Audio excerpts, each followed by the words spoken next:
다큐멘터리 소리 100년 생활 100년. 오늘은 6.1준과 단발령 편을 보내드립니다.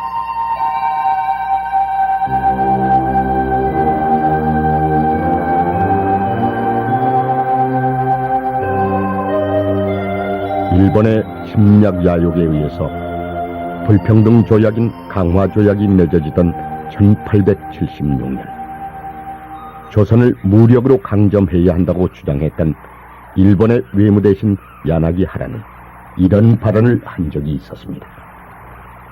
조선국은 북으로는 만주에 연결돼 있고 서로는 청나라에 접한 땅으로 이를 우리의 영토로 만들면 실로 황국 보존의 기초로서 장차 만국 경락의 기본이 될 것이다.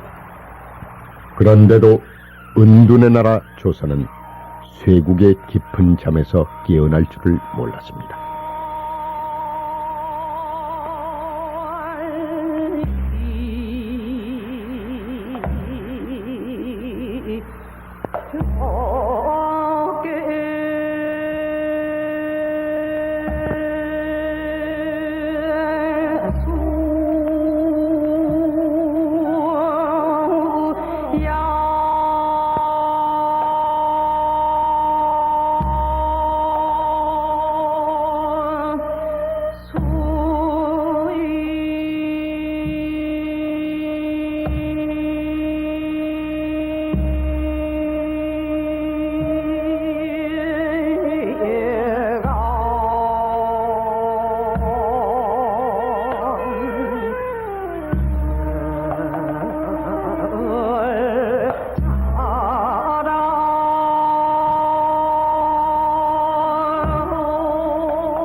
다시 말해서 1871년에 미국이 이미 조선의 문을 두드린 적이 있었지만 그로부터 장장 13년이나 뒤인 1883년에 가서야 비로소 한국 최초의 미국 유학생이 생겨났던 것입니다.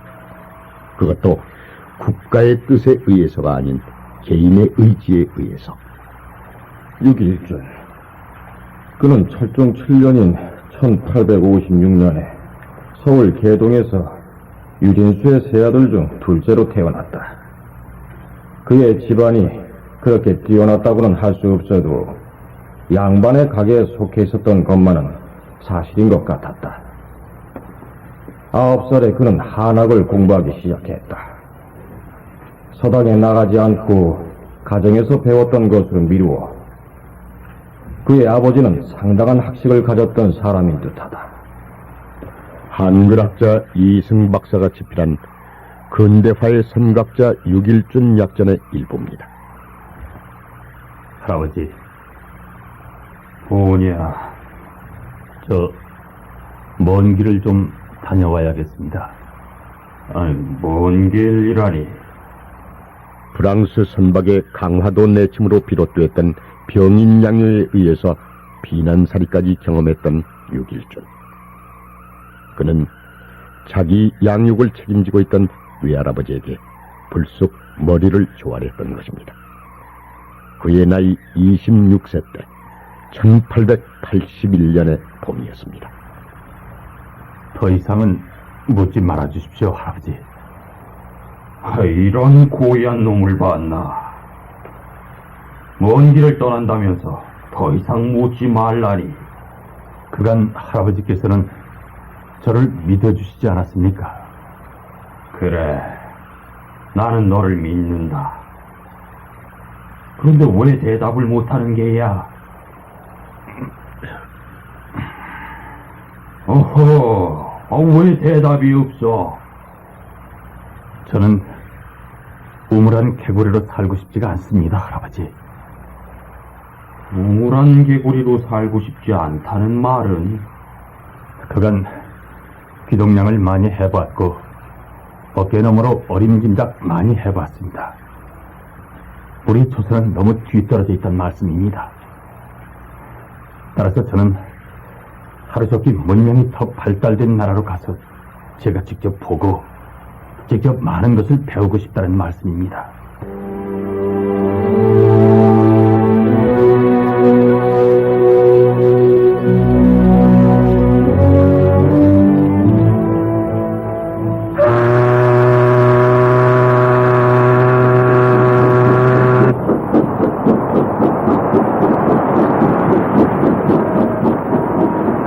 육일주는 그 길로 일본 유학을 떠나게 됩니다. 어떤 기록에 의하자면 육일준 윤치호가 일본 유학 제1호라고 했습니다. 그리고 그들은 박정양 내각이 어윤중, 조준영, 홍영식 등을 신사유람단으로 일본에 파견할 때 동행을 시켜 일본의 신문물을 견학해 할 목적이었다고도 했습니다.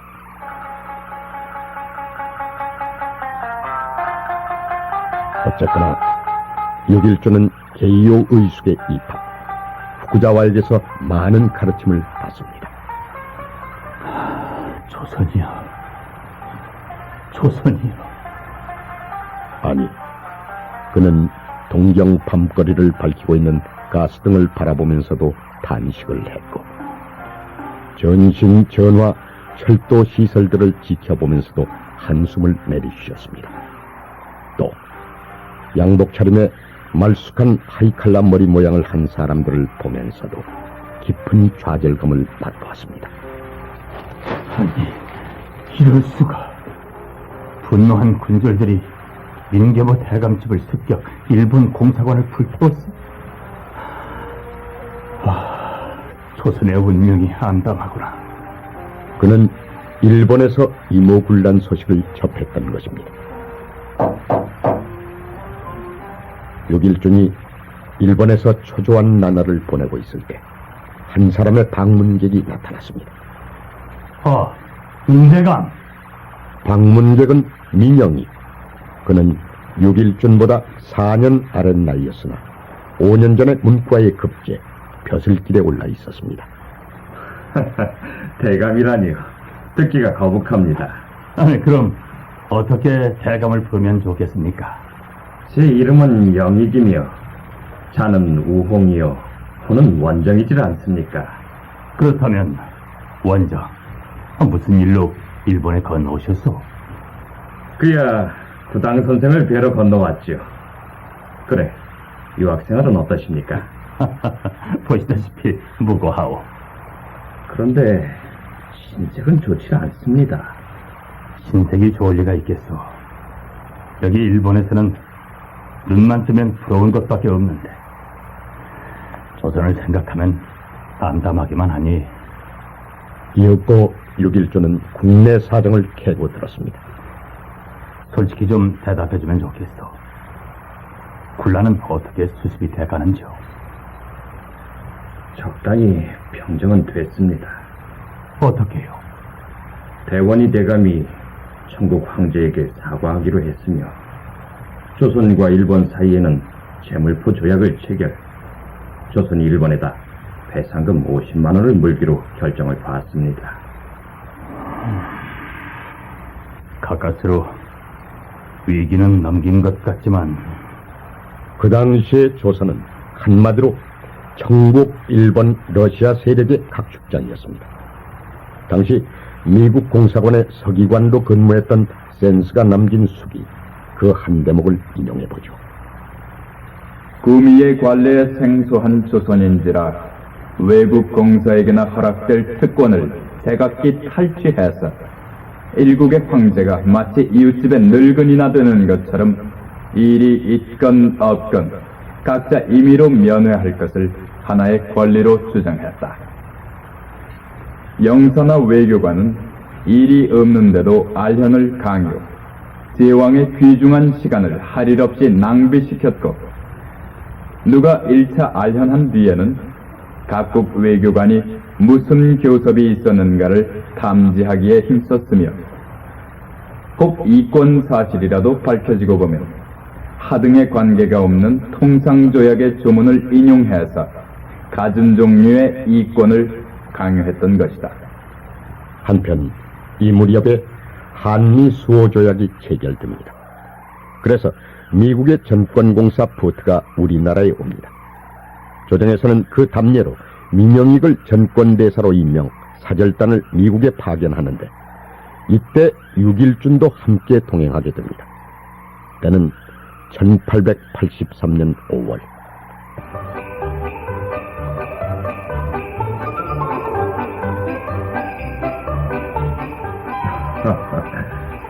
정말 구당 선생만은 당해낼 재간이 없군요.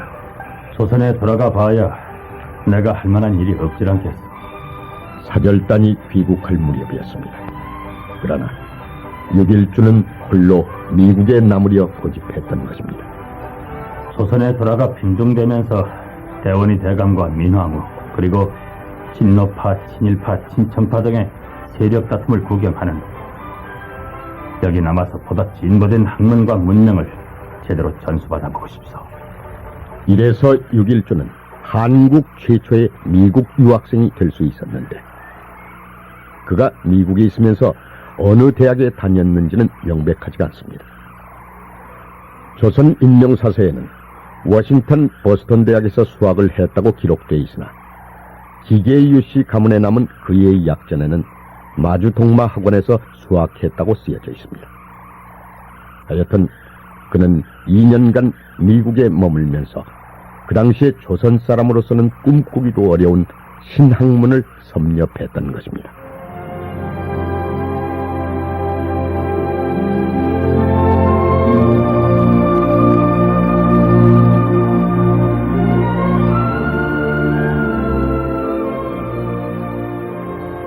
육일준의 미국 유학 중에도 국내 정세는 반전에 반전을 거듭 이른바 갑신정변이 일어나기도 했고 그 소용돌이 속에서 민영익이 칼에 찔리기도 했습니다.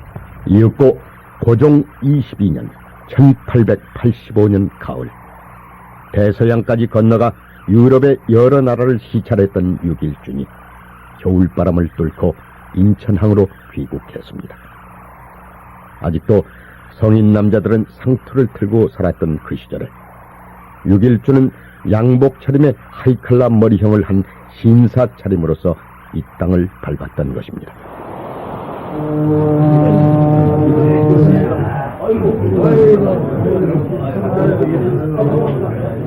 그러나 막상 육일준을 기다리는 사람들은 살기등등했던 민씨 일파였으니 노시오! 도대체 왜들 이러시오? 내가 무슨 잘못을 저질렀단 말이오? 당신은 외국에서 돌아온 지식 청년이기 때문이요. 뭐요? 외국에서 돌아온 지식 청년이기 때문이라니. 그렇소. 당신은 개화파가 아니오.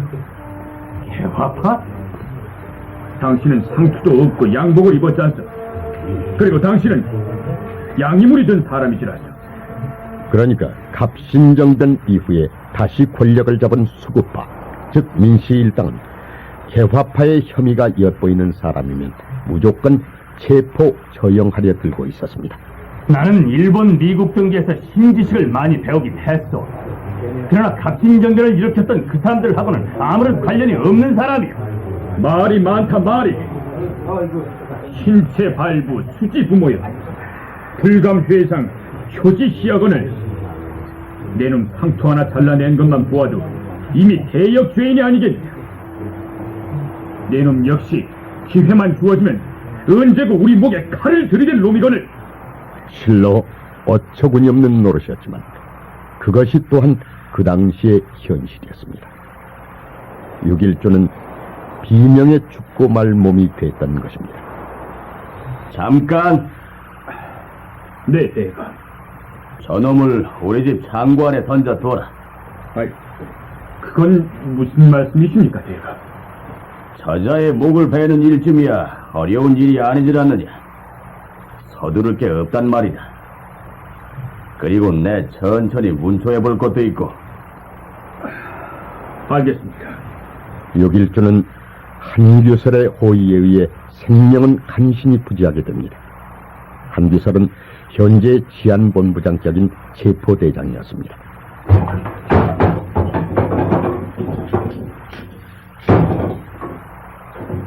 육일주는 다시 지금의 가회동 산골짜기 백록동으로 이감됩니다. 이 땅에 내가 태어난 죄로다. 아니, 내가 너무 앞선 죄로다. 그가 감금되어 있는 동안에도 국권은 날로 기울어져 갔습니다. 미국을 비롯한 서양의 여러 나라들과 수호조약을 체결하고 문호를 개방하긴 했으나 위정자들은 부패해서 서로 음모를 그치지 않았으며 도탄에 빠진 백성들은 곳곳에서 밀란을 일으키고 있었습니다. 이런 소식들을 접할 때마다 육일주는 안타깝고 답답하기만 했습니다. 나 이러고 하늘을 향해 탄식만 내리셔야 한다니. 그렇다. 우매한 민중들의 눈을 띄워야 한다. 우물한 개구리들에게 우물 밖에는 넓은 신천지가 있음을 일깨워줘야 한다. 생각이 여기에 미치자 육일주는 드디어 붓을 들기 시작했습니다. 이렇게 해서 저 유명한 서유견문을 집필합니다. 서유견문. 그것은 그가 유학 중에 보고 배웠던 신지식의 보고서와도 같은 것이었습니다. 자네, 이 문서 해독할 수 있겠나? 육일준이 쓰라린 유폐 생활에서 풀려나게 된 경위 또한 가관이었습니다. 1892년 고종 29년. 물론 해독할 수 있습니다. 도대체 무슨 내용입니까? 조정에 훌륭하신 어른들이 많으실 텐데 어째서 저한테까지 오셨습니까? 조정에 이만한 영문을 해독할 사람이 있다면 왜 자네한테까지 찾아왔겠나? 육일준이 읽어본 영문 문서에는 서양인 폐인이 우리 조정에다 겨우 14만 원의 돈을 내놓고 전국에 걸친 전기 응용의 권리를 매수하려는 내용이 쓰여 있었습니다. 14만 원이다. 그렇다면 계약을 체결해야 되겠고. 아니, 안 됩니다. 천부당 만부당입니다. 천부당 만부당이라니. 최근에 우리 재정 상태는 지극히 곤란한 판인데 14만 원이란 돈이 어디 적은 돈인가? 아무리 그렇더라도 14만 원의 전국의 전기 응용 권리를 팔아먹다니. 말하자면 당시의 우리 조정은 전기에 대한 기본 상식조차 못 갖출 만큼 개화 문명에 눈이 어두웠습니다. 요즘에 한국전력과도 같은 기구의 영업권을 단돈 14만 원에 양도할 생각이었습니다. 제가 이 문서에 답을 쓰겠습니다. 육일주는 문서를 통해 폐인이란 서양인과 교섭, 사건을 무사히 수습해냈습니다. 바로 이러한 공로로 그는 1892년 11월에 자유의 몸이 됐습니다. 해금이 되는 날 밤에 그는 이런 시를 읊기로 했습니다.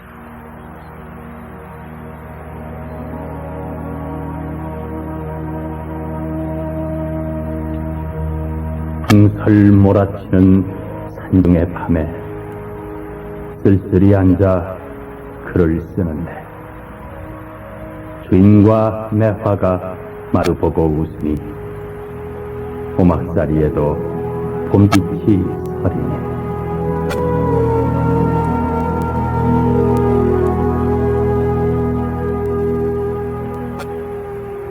앞서 육일주는 단발령 시행령의 서두주자라 밝힌 바 있습니다.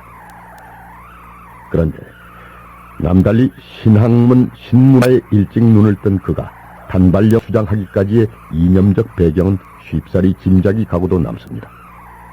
그러나 그가 단발령 시행을 정책적으로 밀어붙이게 될 때까지는 또 험난한 고비를 무수히 넘고 넘어야만 했습니다. 여보, 요즘 전 두렵기가 짝이 없어요. 뭐가 이리 두렵소? 당신은 날 잊고 사는데 이골이 났을 만한데. 요즘 당신이 만나시는 분들은 하나같이 조정에 불만이 가득하신 분들이 아니십니까?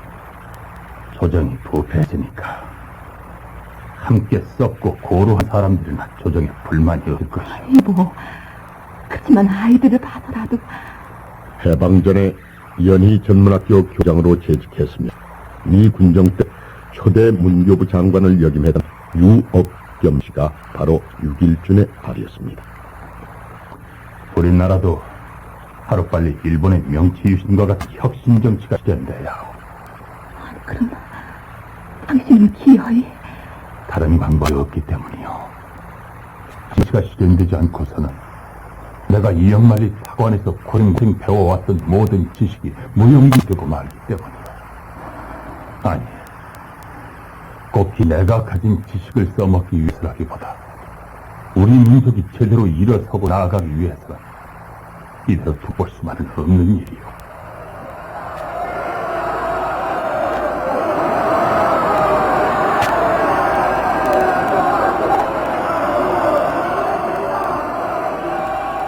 (1894년) 도종 31년의 동학난, 그리고 그 동학난이 빌미가 돼서 청일전쟁이 발발, 전세가 청나라에 분리해질 때 6.1조는 청나라를 등에 업은 수구파 민씨일파 축제 대열에 뛰어들었습니다. 결국 6.1조는 친일파로 분류되고, 그래서 6월 20일 일본 군대가 서울에 출동, 공궁을 포위함을 계기로 6.1조는 조지현, 김하구, 권영수, 김가진 등과 힘을 합해 새로운 정부를 세우는데 중요한 역할을 하게 됩니다. 한편 일본 공사 오르드는 일본군이 경복궁을 점령함과 때를 같이해서 국군과 대원군에게 강요, 새 정부를 싣도록 했습니다. 다음날 종은 내정개혁의 유눔을 내리는 동시에 민씨일파를 모두 귀양 보냅니다. 이때 6.1조는 예무참의가 됐습니다. 하야흐로 갑오경장이 시된 것입니다. 갑오경장, 그것은 친일개혁파에 의한 정치, 경제, 사회, 문화적인 급진개혁운동이었습니다.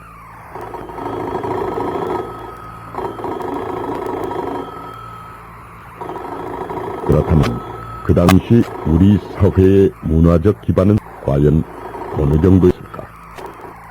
우리나라의 최초의 수동식 전화기가 도입된 시기 갑오경장 1년 전이었고, 덕수궁의 전등불이 켜지기 시작한 때가 갑오경장 그 이듬해의 일이었습니다. 그리고 갑오경장 2~3년 전에 미국 선교사들에 의해서 비로소 서양음악이 유입되기 시작했는데 주로 성가를 통해서였습니다. 잠시 연희 전문 합창단이 녹음했던 구찬송가 만세 반석을 감상하겠습니다.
자, 함께 한 잔 듭시다, 유의원.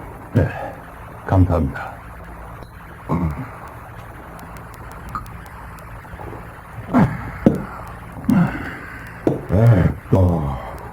이 사람 김홍집은 그대 이길중 위원에게 기대한 바가 많소이다. 김홍집. 그는 영의정이었고 정부의 주요한 시정을 의결하는 군국 기무처의 회의 총재관이었습니다. 당시 6.1주는 군구무처 17명 위원 중에 한 사람. 저는 두렵기만 합니다. 그렇게 겸손해하지 마시오. 만약에 겸손이 아니라 진심이라면 난 이런 말을 해주겠소. 배는 이미 떠나버렸다. 이젠 배를 봐야 바닷속이란 말이오. 의원, 난 이 그대가 어떤 사람이고 그의 가슴 속에는 어떤 뜻이 있는지를 환히 알고 있소이다. 모르긴 해도 이 사람이 15년 전에 예참이 몸으로 처음 일본에 도착해서 보고 느꼈던 충격을 그중 1년 뒤에 느꼈을 것이요. 드디어 때가 와서이다. 그대는 오랜 세월 울둠과 탄으로 고통스러운 날이 됐소. 이제 활짝 그 뜻을 펴보시오. 우리 함께 새로운 것을 만들어보잔 말이오. 군무처는 우선 중앙관제의 대개혁에 착수, 이 정부의 신관제안을 심의 가결했습니다. 그리고 불과 석 달 동안에 208건이나 되는 새로운 법규를 만들어내기도 했습니다. 자, 군당, 드디어 그대가 내부 대신이 되었어. 우리 민족의 내일을 위해서 어떤 것을 시행하시겠어? 황우민 씨가 친일 폭도들에게 시한 저 을미사변 이후 6.1조는 내부 대신에 등용돼서 개화파의 거봉 김홍집의 오른팔이 됩니다. 먼저 음력을 피하고 양력을 사용토록 해야 합니다. 물론 양력이 더 과학적이요. 종두법을 시행해서 백성들 병고에서 구제해야 할 것입니다. 물론이요. 천연물은 귀신의 장난이 아니라 세균의 감염이 인간의 지혜는 그걸 극복해냈어. 사실을 널리 알려야겠지요. 그리고요. 단발령을 시행해야 합니다. 단발령. 아닌 게 아니라 진집으로서는 단발령이란 어휘에서는 망설이지 않을 수가 없었습니다. 상투는 고시대의 상징입니다. 상투를 잘라내지 않고서는 절대로 해대를 맞이할 수가 없습니다. 단발령. 그 당시 시대의 상황으로 볼 때 단발령 시행이란 그야말로 청군병력과도 같은 시책이었습니다. 그럼에도 불구하고 김홍집 내감 기어이 밀어붙였습니다. 억지로 황제의 재가를 얻어내고 발표에 앞서 왕, 황태자, 대원군이 차례로 단발을 하게 만들었던 것입니다. 1890년 11월 15일에는 다음과 같은 두 가지의 고시가 내려졌는데 모두 단발령에 관한 것이었고 고시자는 임시 내부 대신 6.1중이었습니다. 단발은 위생적이고 직무상 편리하다. 성상폐학교업소는 행정개혁과 국민생활 향상에 어견지에서 먼저 그 수범을 신민 앞에 내려 보이셨다. 태안 국민인자는 그놈이 이 성질을 받들지 않으면 안 된다. 한편 금호의 복제는 다음과 같이 한다. 1. 국상기간 중 의복은 모자와 더러 백색으로 한다. 2. 망군 금호부터 일찍 폐한다. 3. 양복 착용은 개인 의사대로 하나.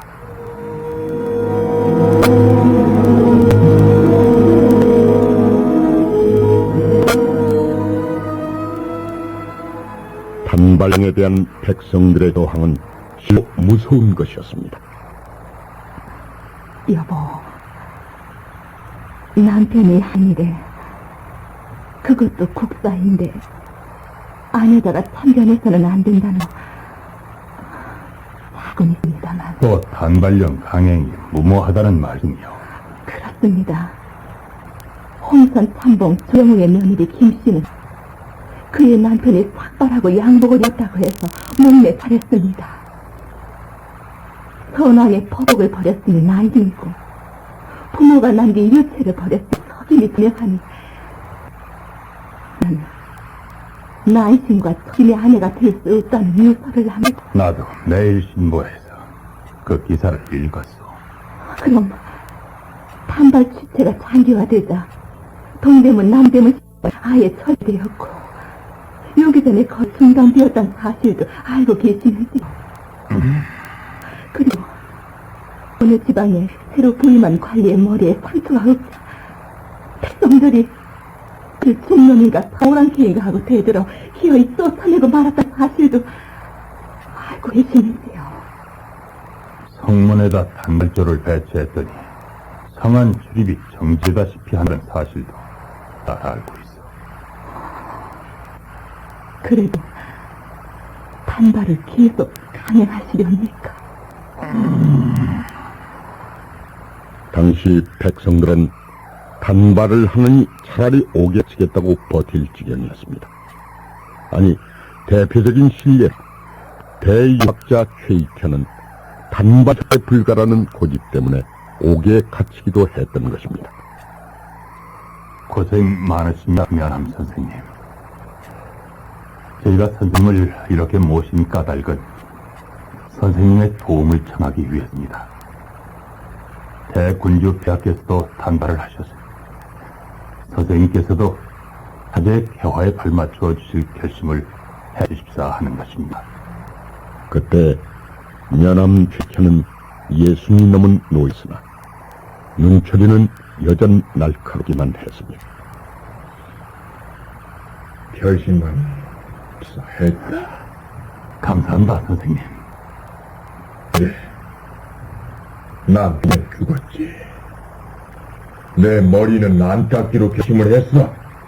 아니, 선생님. 일글 내 이놈! 감히 내 농간에 내가 놀아날 줄 알았더냐? 내 놈 그 장한 권세로 내 목을 자를 수 있을지언정 이 상투만은 못 자를 것이다. 선생님, 그렇게 굳이 피우시다가는 중 원규가 되시고 맙니다. 내 이놈! 내 놈은 철버리지도 않느냐? 결국 유기주는 면함 최익도 이겨내지 못했습니다. 아니, 김홍집 내각이 먼저 무너지고 말더것입니다. 급진 개혁의 단에도 민심을 잃었기 때문이었습니다. 뭐야? 그가 러시아 공사관 모셔졌다고? 이른바 아관 파천. 그것은 이윤용, 이범진 등 친노파가 일파인 김홍집 내각을 축출하기 위해 꾸며낸 하나의 흉계였습니다.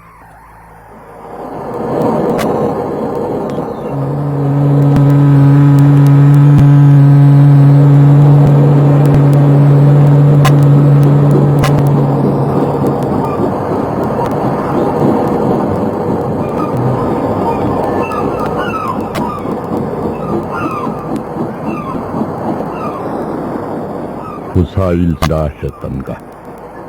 유기는 조희연 등과 겨우 일본으로 망명. 다시 이국에서 비런 눈물을 뿌리며 장장 12를 살아갑니다. 1907년 그의 나이는 51살.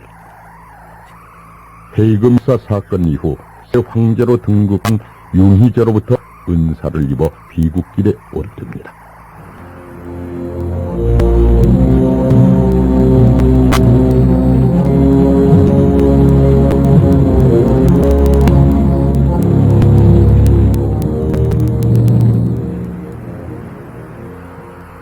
끝으로 그가 남긴 대표작 서유견문을 일별해봅니다. 전 20편으로 편찬된 서유견의 내용은 지리, 정치, 교육, 법률, 행정, 경제, 산업, 학술, 풍속, 도덕, 사회, 복지, 문명의 이기 등 인간 생활과 문화 전반에 대한 광범위한 기본 자료였습니다. 말하자면 개화기를 맞이했던 당시의 우리 국민들을 계몽각성시키는데 반드시 필요했던 교과서와도 같았던 것입니다. 이 책을 다 쓰던 날 신에게 비명을 청하니 자네 뜻은 훌륭하나 언문과 한자를 혼합이 문자의 궤도를 벗어났으니 안목 있는 이들의 비웃음을 면치 못할 것이다 라고 말했습니다.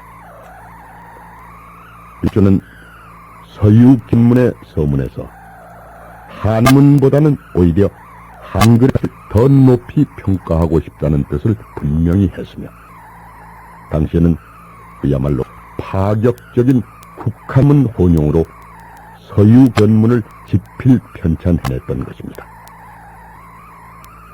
모처럼 김모갑이 노래하는 경기 작가 언문풀이를 감상해보며 이 시간을 마감합니다.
다큐멘터리 소리 100년, 생활 100년, 6.1준과 단발력.